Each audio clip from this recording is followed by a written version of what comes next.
শিক্ষার্থীবৃন্দ, আজকে তো ইংরেজি প্রথমপত্র পরীক্ষা চলে গেছে। আগামী বৃহস্পতিবার তোমাদের ইংরেজি দ্বিতীয় পত্র, তার জন্য চলে আসলাম আবার তোমাদের জন্য।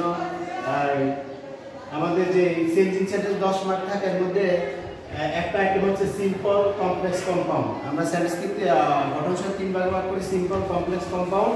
আমি যেই রুলগুলো আসে বেশি বা যে রুল থেকে বেশি আসে আমি এগুলো একটু সংক্ষেপে তোমাদের দেখাবো। তাহলে আমি প্রথমে যেটা দেখাবো, যেমন আমাদের সিম্পলের কিছু চিহ্ন থাকে, কমপ্লেক্সের চিহ্ন, কম্পাউন্ডের কিছু থাকে। যেমন সিম্পলে আমাদের প্রেজেন্ট পার্টিসিপল থাকতে পারে, তারপর বিকজ অফ থাকতে পারে, ইন স্পাইট অফ থাকতে পারে। আমরা কমপ্লেক্সে আমাদের মেইন চিহ্ন হচ্ছে সিন্স, অ্যাজ, হোয়েন, দো, অলদো। আর কম্পাউন্ড হচ্ছে এন্ড, বাট। কম্পাউন্ডে 3টা চিহ্ন, এন্ড, বাট, অর। তাহলে আমরা প্রথম উদাহরণ লিখলাম কি প্রেজেন্ট পার্টিসিপল। প্রেজেন্ট পার্টিসিপল থাকলে আমরা এটা প্রথমে এই অর্থ অনুসারে যদি কারণ বোঝাই তাহলে আমরা আনবো সিন্স, অ্যাজ। আর যদি সময় হয় তারপর সাবজেক্ট, ভার্ব, অবজেক্ট, কমা, দ্বিতীয় ক্লজ। তার কম্পাউন্ডে আমরা আনবো প্রথম ক্লজ প্লাস এন্ড প্লাস দ্বিতীয় ক্লজ। তাহলে আমরা তোমরা যদি তুই শিক্ষার্থী एग्जांपलগুলো দেখো, যেমন killing the bird, the old man brought the bad luck to the tree.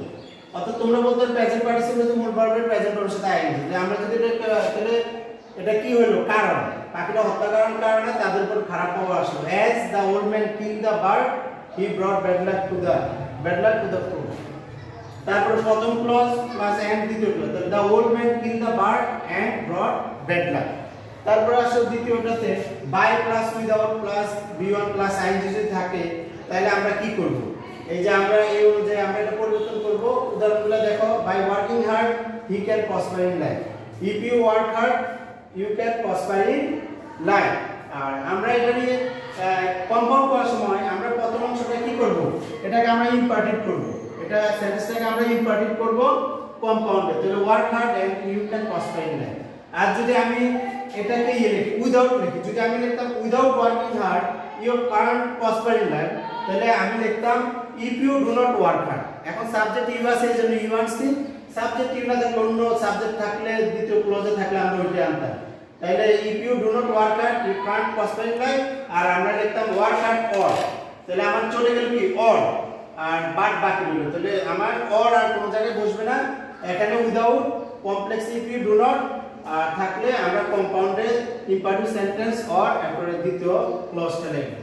প্রিয় শিক্ষার্থী, এবার আসো in spite of, despite of. এই দুটো একটু বেশি থাকলে আমরা কমপ্লেক্সে দো বা অলদো লিখব। তারপর প্রথম ক্লজ বা যে কমপ্লেক্সে বাট, দ্বিতীয় ক্লজ। উদাহরণটা দেখো, in spite of his poverty. এখন এখানে তোমার পসেসিভও থাকতে পারে, আবার বি1 প্লাস আইএনজিও থাকতে পারে। এখন থাকলে আমরা কি করব? আমি উদাহরণ বলবো। তাহলে এইভাবে থাকলে আমরা প্রথমে লিখব দো, তারপরে এই পসেসিভকে আমরা সাবজেক্টে নেব। সাবজেক্ট হিজ এর পসেসিভের সাবজেক্ট হি। তারপর আমরা একটা টু বি ভার্ব আনবো। যদি আমার মেইন ভার্ব না থাকে তাহলে টু বি ভার্ব আনবো। টু বি ভার্ব আনবো কিভাবে? দ্বিতীয় যে ক্লজে ভার্বটা আছে এই ভার্বটা যদি প্রেজেন্ট টেন্স হয় তাহলে আমরা এম ইজ এর পাস্ট টেন্স থাকলে ওয়াজ হয়।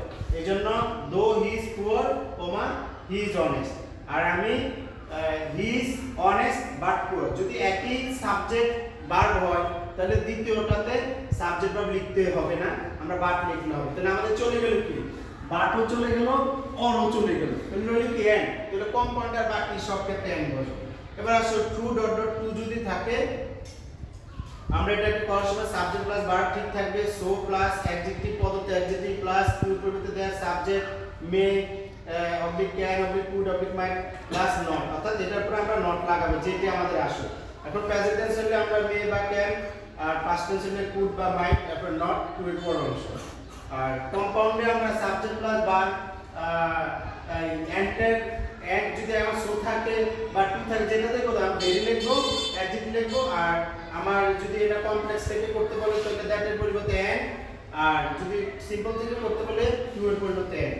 তাহলে উদাহরণগুলো দেখো, he is doing to work. যদি আমরা যদি করি তাহলে হি ইজ সুইং, তাহলে টু এর পরিবর্তে আমরা কি আসলো, সো। তারপরে অ্যাডজেক্টিভ টু এর পরিবর্তে দ্যাট। তারপর আমরা প্রথম সাবজেক্টটা নাউন থাকলে আমরা প্রনাউন লিখব, প্রনাউন থেকে প্রনাউন লিখব। যেহেতু আমার এই ভার্বটা প্রেজেন্ট টেন্স এইজন্য আমি আনছি মেন বা কান্ট। এটা আমি আনতে পারি মেন, এখন টু এর পর অংশ ওয়ার্ক।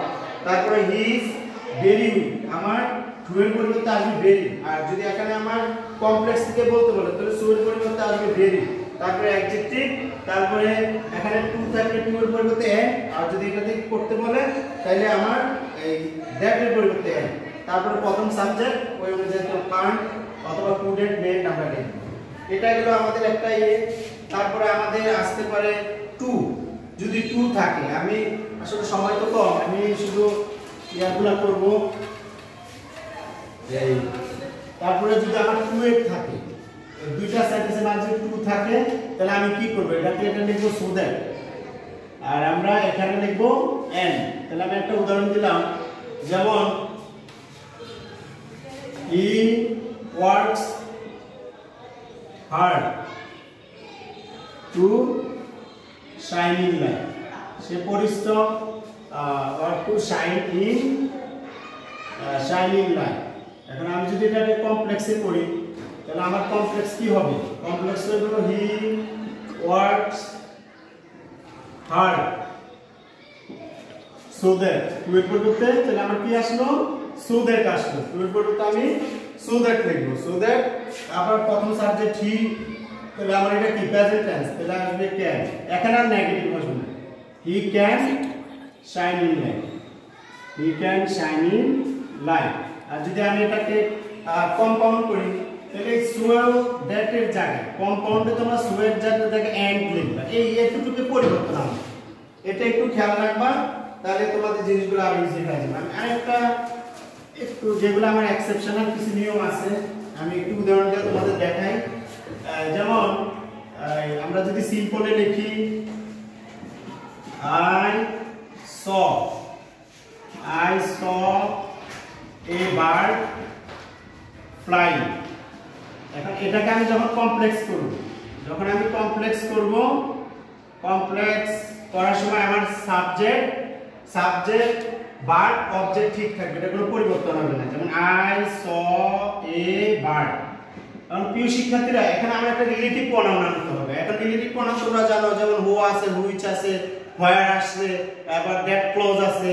এখন তুমি অত যদি বস্তু হয় তাহলে আমরা হুইচ আনবো, ব্যক্তি হলো হু আনবো, ব্যক্তি হলো দ্যাট আনতে, বস্তু হলো দ্যাট আনতে পারে। যে আমি যদি যেমন এটা নির্ভর করে তোমার এই যে অ্যান্টিসিডেন্ট উপরে, তাহলে এই বার্ড তুমি হুইচ, এখন আমরা এখানে একটা টু বি ভার্ব আনতে হবে, টু বি ভার্ব পাঁচটা, এম ইজ আর ওয়াজ আর, তাহলে আমার ফার্স্ট টেন্স হলে আমি ওয়াজ আর আনবো, আর প্রেজেন্ট টেন্স হলে এম ইজ আর, তাহলে আমি ওয়াজ লাগাই, হি ওয়াজ ফ্লাইং। আর এখানে যদি ব্যক্তিবাচক হইতো, যেমন এমন যদি হইতো আই স হিম রিডিং, তাহলে বলতাম I saw him when he was reading, অথবা I saw him that he was reading. এভাবে আরেকটা রুল আমরা দেখাচ্ছি যেটা একটু আসে ব্যতিক্রম, যেমন I saw a blind man.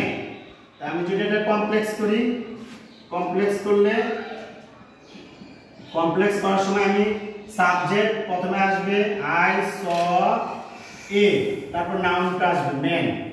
এখন এই ম্যানটা কি, এই ম্যান ব্যক্তির বেলা হলে তুমি 100% এখন রিলেটিভ প্রনাউন হু লিখতে হবে, তাহলে হু, এরপরে টু বি ভার্ব স আছে তাহলে ওয়াজ, এরপর আমার অ্যাডজেক্টিভ ইজ এ ব্লাইন্ড।